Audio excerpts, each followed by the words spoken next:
No one expected the midweek board meeting to unravel in chaos, least of all Ebony Rivers herself. Yet, in the space of a heartbeat, everything she had carefully orchestrated came crashing down in front of a conference table of stupefied onlookers.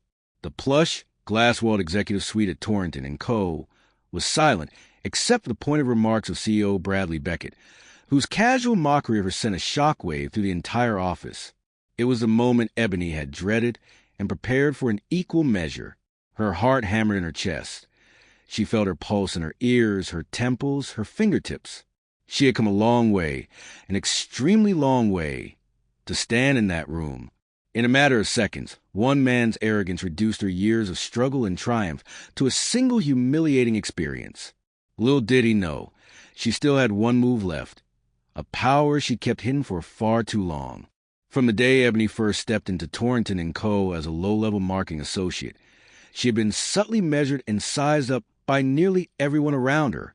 Some colleagues whispered behind her back, comments about how she was different, or that she didn't belong in their circles. None of them realized who she truly was. She worked quietly, determined to earn each success without brandishing her background or her potential trump card. She was an heiress of sorts, though that term felt strange in her mouth. She came from a distinguished line of entrepreneurs. Her father, the first in their lineage to break into corporate America in a major way, had passed on a substantial nest egg. But Ebony had always felt that personal merit was more powerful than inherited wealth.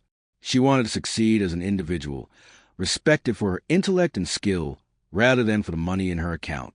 CEO Bradley Beckett represented everything Ebony despised about corporate culture. He reeked of unchecked power, and his condescending attitude toward women and minorities was well known. Yet, because he had a knack for delivering profits and wooing major clients, the board tolerated his eccentricities. In Ebony's eyes, those eccentricities crossed a line into systemic prejudice. She saw in the way he sneered at the cleaning staff, how he never made eye contact with the mostly black or Hispanic cafeteria servers, how he cut off female colleagues in mid-sentence. But Ebony's mother had taught her to choose her battles with wisdom. Wait, watch, and strike only when the time is right. And Ebony intended to do exactly that. During her first year at Torrington & Co., Ebony kept her head low. She was a quiet observer, scribbling notes during marketing presentations, designing creative campaigns that soar beyond typical expectations. Her unwavering focus netted her a few close allies, especially among the underrepresented employees, many of whom admired her tenacity and whispered that she was a future star. However, the consistent praise Ebony received caused friction in other pockets of the office. Some staffers, and especially a few managers who had grown complacent, viewed Ebony's ambition with disdain. All that time, Ebony had a singular plan. She would grow within the company, learn its culture, and eventually reveal her investment stake, one that had quietly purchased more and more shares each quarter, all under a shell entity Ebony controlled. By the time her stake reached a significant percentage, Ebony realized she could influence real change, maybe even dethrone a toxic CEO like Bradley. But she needed to be patient. Patience was a virtue Ebony Rivers had spent her entire life honing. The day the board meeting was scheduled, Ebony arrived early. She wore a crisp navy suit that exuded professionalism. She carried an unassuming leather portfolio and took a seat away from the main table, positioned in the second row of chairs against the wall. She was only slated to present a short summary of the new marketing initiative. Her big moment, the revelation of her true identity, was planned for another time. She knew the board was not yet ready to see the face behind that major stake in the company. In a world accustomed to superficial judgments, Ebony wanted to time her reveal so that her genuine skill would shine first. She was not there to brandish her wealth. She was there to show her worth. As the meeting got underway, Ebony diligently followed each agenda item. The conversation felt formulaic. Charts were projected, numbers dissected, forecasts debated. Just as Ebony was about to give her 10-minute presentation, Bradley Beckett waltzed in late. Flanked by two senior vice presidents, he wore his signature smirk, as though the entire board was a captive audience for his one-man show. He took a seat at the head of the table, fiddled with his phone, and even yawned audibly, enough to turn heads but not enough to be overtly called out. When Ebony stepped forward to present, she heard a subtle snort from Bradley. The first few slides of her deck flashed onto the large screen. She walked the group through key marketing metrics, email open rates, conversion funnels, prospective collaborations. A few members of the board leaned in, impressed by the strategic clarity Ebony presented. She was known among her peers for a quiet authority, an ability to see the bigger picture that many seasoned executives lacked. Just as Ebony wrapped up her summary, Bradley cleared his throat. In an offhand voice, he muttered, "Could you try to be a bit more lively in your approach? Maybe try something less boring than these typical big words. After all, we need real sophistication for our clientele, not just standard corporate jargon." Then, with a sardonic tilt of his head, he looked Ebony up and down. "And let's make sure we have the right person representing us on these calls. Optics matter." A cold hush fell over the room. Every eye darted between Ebony and Bradley. The insinuation was clear. Ebony, a black woman, wasn't considered the right look for high-profile marketing, at least in Bradley's mind. To Ebony, it wasn't the first time she'd faced such veiled racism, but to hear it in a formal board setting, from the CEO himself, ignited a fury inside her chest. She swallowed hard, refusing to let her emotions overtake her. She calmly responded, "Our presentations highlight real data, with analysis that has driven results. I believe our potential partners will appreciate authenticity, not theatrics." Bradley's lips curled into a sneer. "Authenticity is good," he said, "but let's not forget who our real clients are. It's a bit advanced for them to see a new face like yours. Let's say we put someone more established in front of them. We want to seal the deal quickly, after all." In that second, Ebony felt her blood run cold. She had spent countless hours designing this campaign. She was far more qualified than the established marketing manager who had a track record of repeating Ebony's ideas as if they were his own. She could sense the tension in the room. A few board members looked uncomfortable, but no one directly challenged Bradley. Ebony's pulse hammered. She felt a swirl of indignation and heartbreak, recalling the legacy she carried, the possibility of real influence through her hidden investments. She reminded herself silently. Soon, they would all see who truly had power in this room. Yet Ebony sensed that the confrontation was not over. "Let's talk about that data one more time," Bradley went on, emphasizing each word, "because I'm worried we're too focused on certain demographics. We need to expand other markets. Our brand image has always been exclusive. It's an aspiration for some, and we like it that way." He stared directly at Ebony as he said exclusive, as though that word alone might remind her she didn't belong. Inside, Ebony was seething, but she kept her composure, her voice steadied by a lifetime of practice in corporate courtesy. "Our brand growth relies on inclusivity," she replied. "We'll lose ground if we don't expand to markets that have traditionally been overlooked. The data is pretty conclusive." Bradley's grin widened, reveling in the power he held. He leaned back in his plush leather chair, crossing his legs leisurely. "Well, sweetheart," he said, using a condescending tone that caused Ebony's stomach to turn, "that's the difference between theory and practice. It's easy to talk about your fancy charts, but real business sense requires understanding what the top-tier society wants. And no offense, but I don't think you quite have that perspective. Let's keep you behind the scenes for now." One or two board members shifted uncomfortably, but again, no one spoke up. The unspoken truth. Bradley Beckett had steered Torrington & Co. into significant profits. Confronting him openly could be career suicide for many. Ebony could almost taste the pity in the air, half aimed at her, half at the uneasy moral compromise the others felt. She clenched her fists, her nails biting into her palm, but she refused to let him see any weakness. She gave a single curt nod and let the matter pass. The next agenda item arrived, a secret potential investment from an unnamed benefactor that had been fueling certain expansions. Ebony knew, of course, that she was that benefactor, but Bradley was about to spin a narrative that might surprise even her. "Now, on to the big fish," he said, his tone dripping with arrogance. "We've got a major silent investor who's been picking up our shares through various channels. They're making moves, and I'm meeting with them soon. Mark my words, When they step through these doors, I'll make sure we're in a position of strength. I'll make sure they know who's really in control here. We don't need any pity shares from people who want to get a diversity pat on the back. We're strong enough to stand on our own." Ebony's lips parted in a silent gasp. His ignorance was astounding. He was so self-assured that he believed the mystery investor was seeking a philanthropic side project to appear socially conscious. He couldn't have been more wrong. Ebony had spent years quietly amassing shares, not out of charity, but out of profound desire to rewrite the rules for how companies like Torrington and Co. treat people who look like her. Bradley's misguided assumptions ignited a fury inside Ebony, but she remained stoic, her face impassive. She allowed him to continue his tirade. What Bradley did next changed the mood in the room from tense to explosive.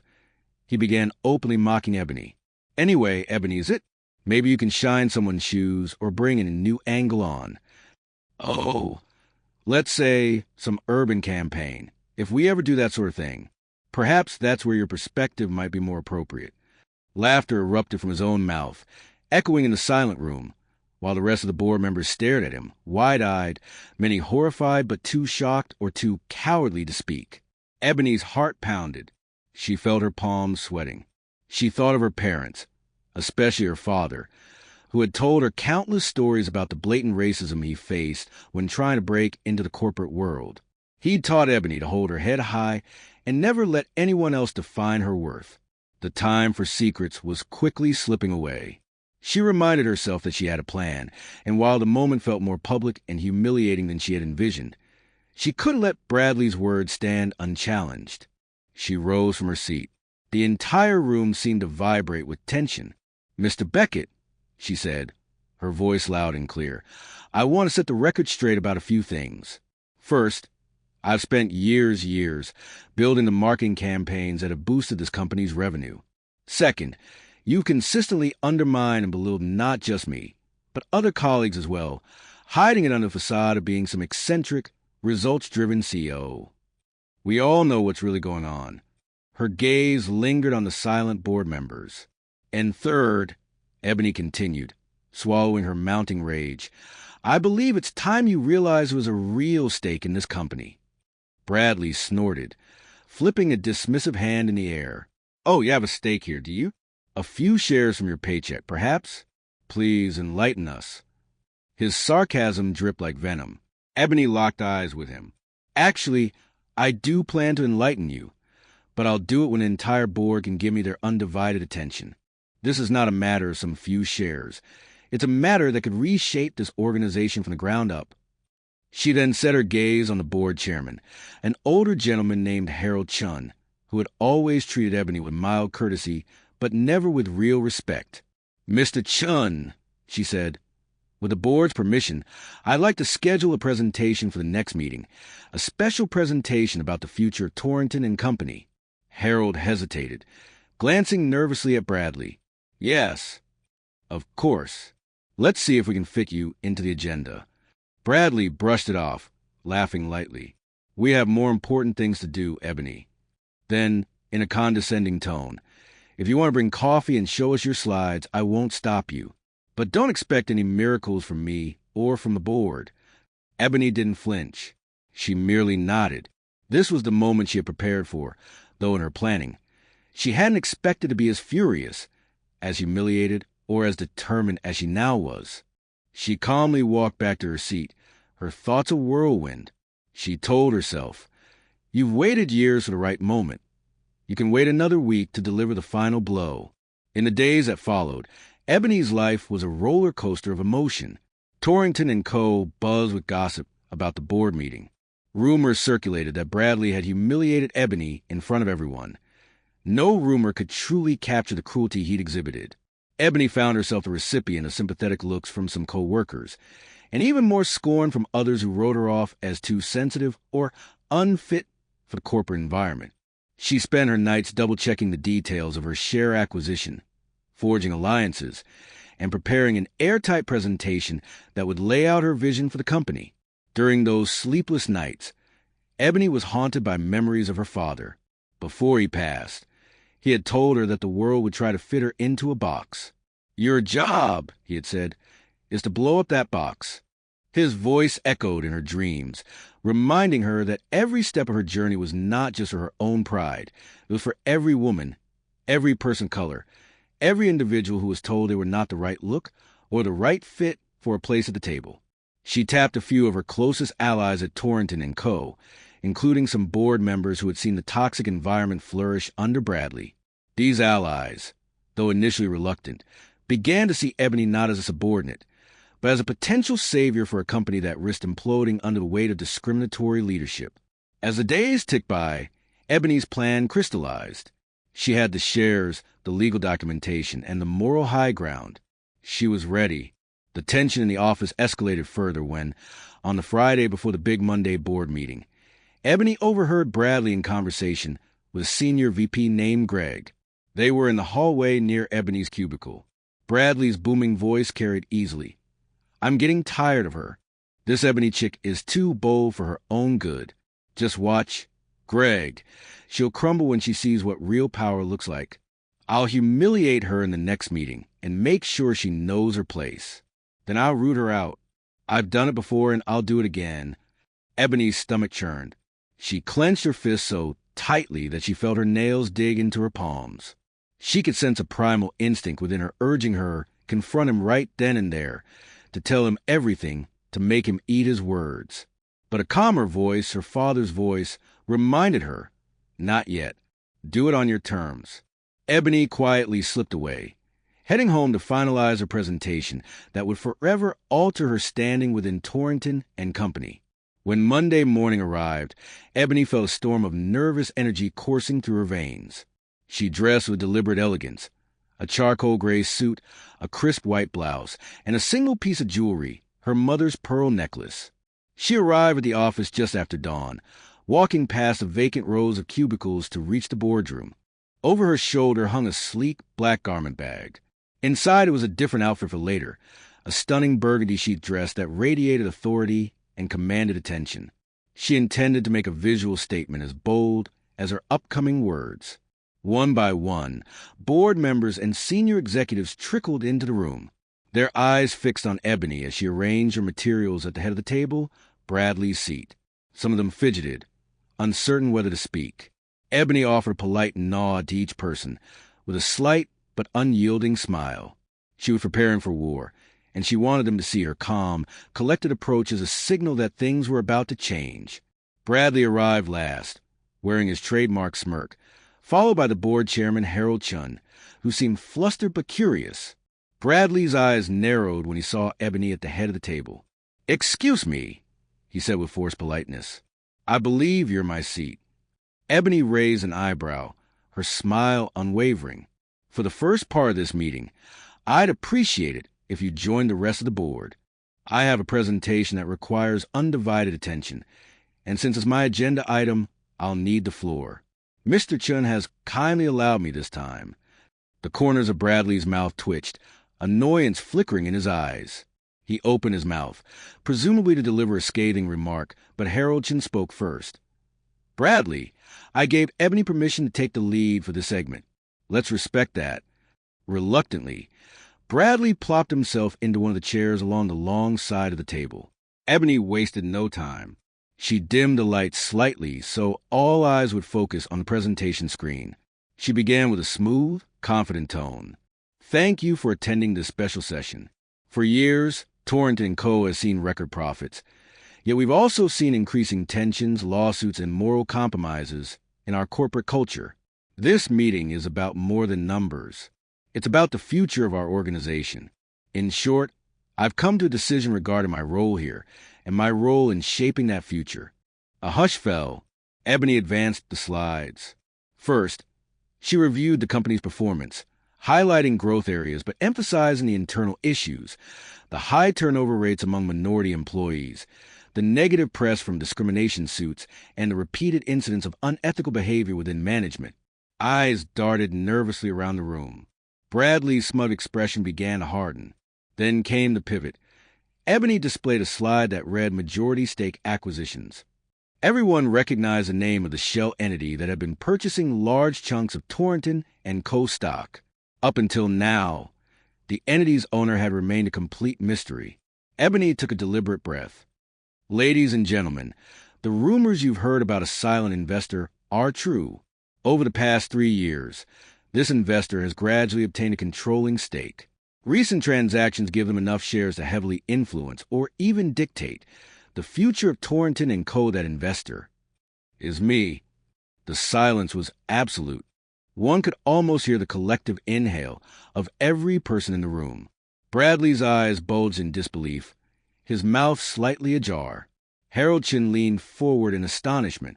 A few board members exchanged stunned glances. Ebony's voice never wavered. I use inherited funds and additional capital from my personal trust to make these acquisitions. My father, who once dreamed of creating equitable corporate spaces, helped me lay the foundation. I continued his legacy. Now, I'm prepared to use that controlling stake to correct the toxic leadership that plagues this company. And I'm starting with you, Bradley. At the mention of his name, Bradley snapped out his stunned silence. This is ridiculous, he sputtered, trying to regain composure. You? A majority stakeholder? That's impossible. Ebony clicked to the next slide, revealing legal documentation of share purchases, ownership proofs, and trust information. I can assure you it's not only possible, it's done. As of last week, I own enough voting shares to call for major reforms. That includes the authority to push for a change in leadership, which, she paused, letting the gravity sink in, I plan to do immediately. Bradley's face flushed. He shot to his feet, banging his fist on the table. You can't just waltz in here and you're just a junior marketing associate. You can't force me out. I've run this company for nearly a decade.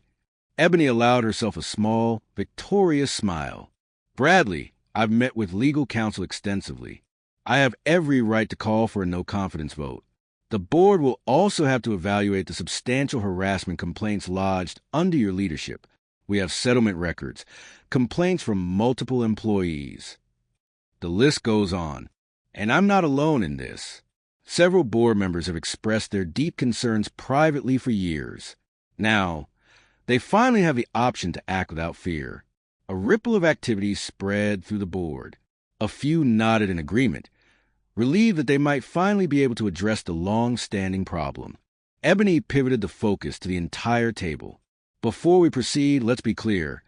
I'm not here to tear this company apart. My father taught me that reform is often more potent than destruction. So, while I'm calling for Bradley's removal from the CEO position, I'm also proposing a new path forward, one that invests in our diverse talent, fosters ethical leadership, and embraces evolving markets. That's how we stay relevant and profitable in the long run. She quickly advanced slides that showcase her strategic vision for the next 5 years, inclusive marketing strategies, better employee retention programs, philanthropic initiatives that resonated with modern consumers, and an overall transformation that would future-proof Torrington. And co-board members leaned in, taking notes, some exchanging approving glances. Even the one skeptical Harold Chin seemed impressed, nodding slowly as Ebony walked them through the details. Bradley, however, was not going down without a fight. This is a setup, he barked. I'll sue you for malicious intent, for wrongful dismissal. I'll ruin you, Ebony Rivers. Ebony's gaze locked onto him, unwavering. You're welcome to try, Bradley, but you'll find I'm well protected legally. Besides, by the time the press gets hold of your behavior, your brand will be tarnished enough.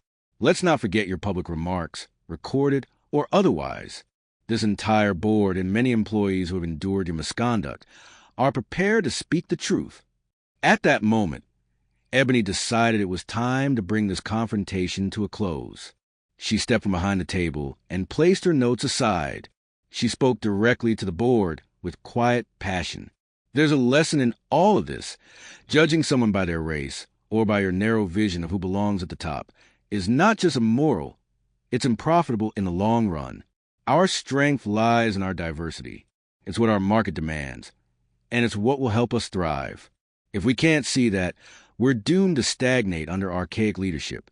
I won't let that happen to Torrington and Company. She turned back to Bradley, whose face had turned a deep shade of red. You mocked me. You mocked my potential. You mock my heritage and my ability to contribute. Now you know who really built the foundation under your feet, who truly has the power. Your time here is over." In the hush that followed, Harold Chin cleared his throat. "In light of these revelations, and with Ebony holding a controlling stake, I motion for an immediate vote on the position of CEO. All in favor of Bradley Beckett's removal, say aye." One by one, voices filled the room with a resounding aye. Bradley stood, stunned, as he realized only one or two loyalists remained on his side, and even they were uncertain. The motion carried. Harold looked uneasy but resolute. "Bradley, you have until the end of the day to clear your office." Bradley's chest heaved with rapid, angry breaths. He shot Ebony a murderous glare, then stormed out without another word. The tension in the room dissolved into nervous relief. Ebony felt the weight of the past few weeks, months, and years lift off her shoulders. She allowed herself a quiet moment to breathe, to reflect on all she had accomplished. Harold approached her, looking more respectful than Ebony had ever seen him. I admit this is unexpected, but if your vision is as sound as your presentation, we might be in good hands. Could you propose an interim CEO?" Ebony nodded. "I'll give the board some recommendations. I'm not taking the seat myself, not right away. My strength is strategy and vision, not day-to-day operations. But rest assured, I'll play an active role as a major investor to guide the changes we need." One of the board members, a woman named Nina Alvarez, stepped forward and shook Ebony's hand. "I've been waiting for this. Congratulations. This couldn't have happened at a better time." The others surrounded Ebony, offering similar sentiments. She felt a wave of solidarity, a genuine sense of hope that the corporate culture might truly improve.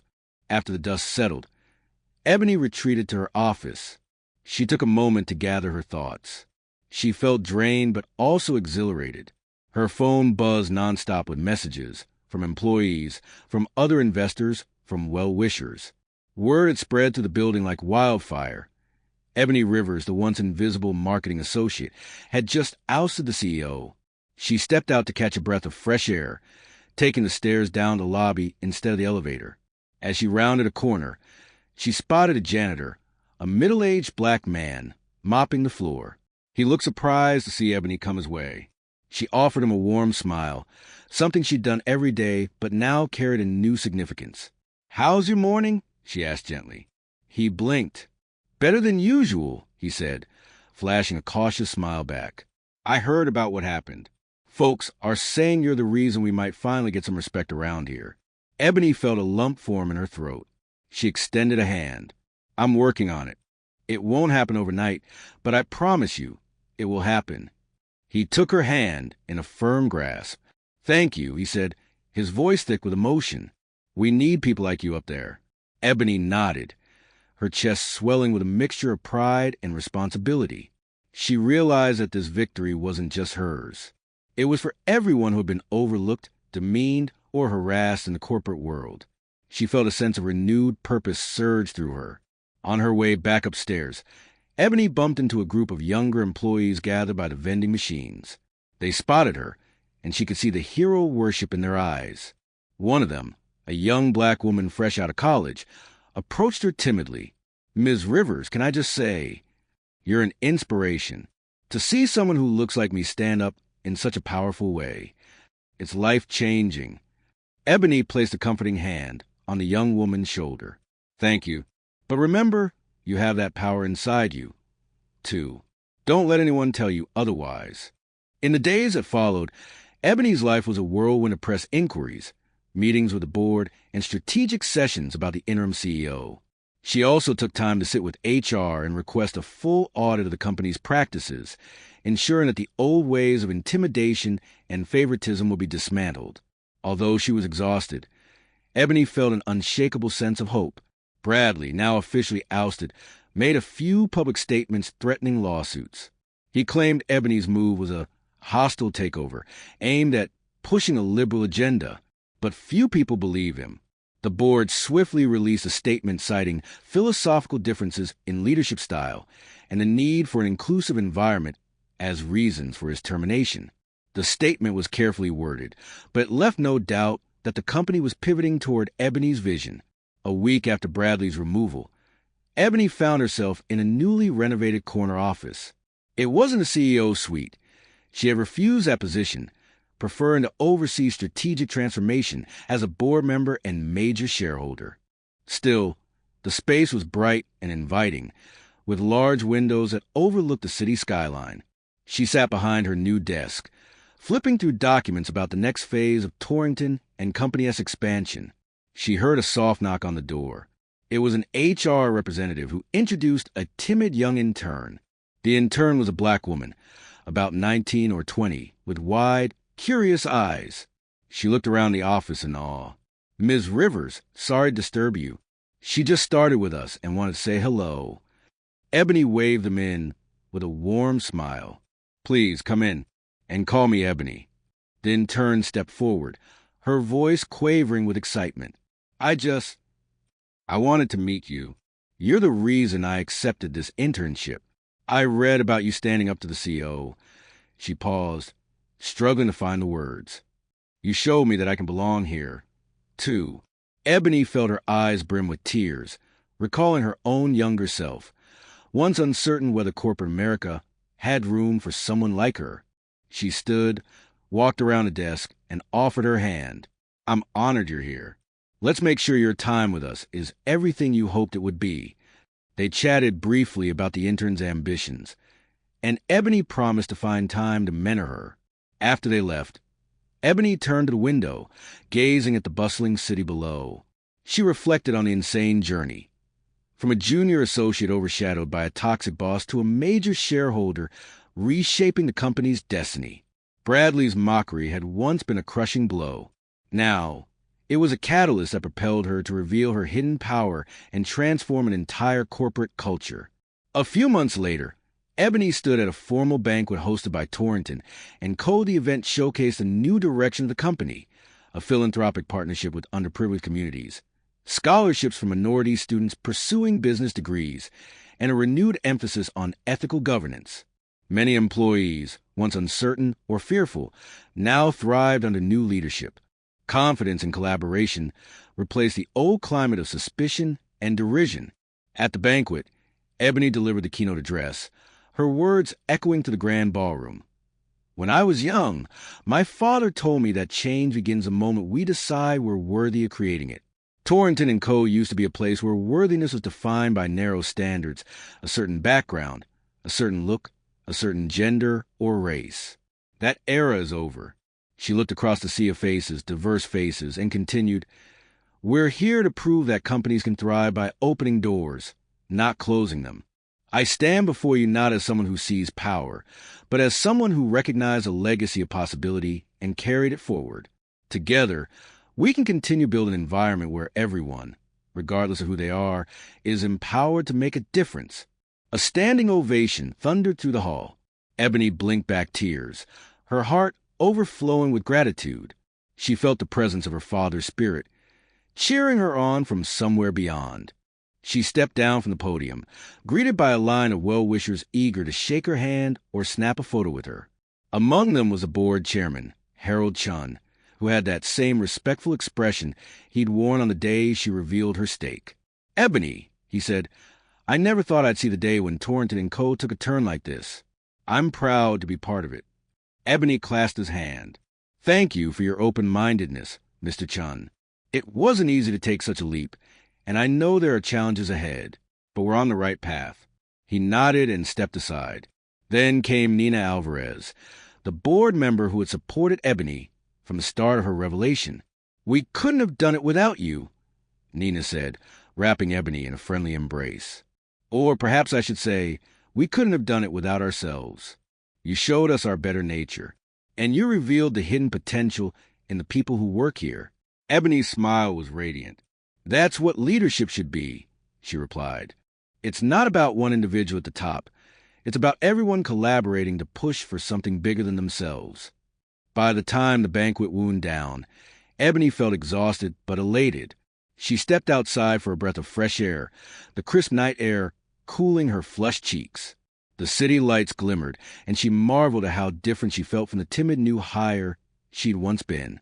Now, She was recognized, respected, an embodiment of her father's dream for a fairer corporate world. She thought back to the moment Bradley Beckett had mocked her, belittling her in front of everyone. She remembered how her rage and humiliation had almost undone her careful planning. But she had found the strength to follow through, to reveal that she was the real investor, the majority shareholder who had the final say. Looking up at the stars, Ebony breathed a silent word of thanks. She thanked her father for the gift of resilience, her mother for the gift of compassion, and her own spirit for having the courage to stand firm against ignorance and hate. She knew that the fight for equality was far from over, but at least in this corner of the corporate world, she had lit a beacon of hope. As she headed back inside, the last echoes of laughter and music drifted to the grand foyer. Colleagues and friends waved at her, inviting her back into the celebration. She smiled, stepping forward, heart full, eager to continue the journey she'd started. While the conflict was dramatic and the climax surprising, the real story was just beginning. A story of growth, inclusivity, and a richly diverse community, all driven by the unstoppable force of one woman's unshakable conviction that she and everyone like her was worthy of the highest seat at the table.